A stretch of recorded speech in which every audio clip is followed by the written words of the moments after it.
Welcome to Luca and Miguel. Enjoy the video. You start by installing Panda Auto Clicker and granting the minimal permissions it needs to simulate clicks. First, run the installer and accept admin prompts. This lets the program send clicks to other windows. Once done, open the app and enable accessibility or input control in system settings so the software can interact with your target. Make sure to choose an easier-to-find install location. You'll soon set the click pattern. Don't skip these permission steps, because without them, clicks won't register.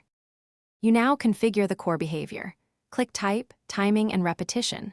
Choose left, right, or middle click depending on the target, and pick single or double clicks if needed.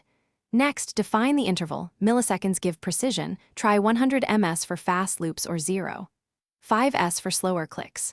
Once set, decide whether to repeat a fixed count, loop indefinitely, or run until stopped, and assign a hotkey to control it. This setup controls how the tool behaves during your task, so test briefly to confirm timing.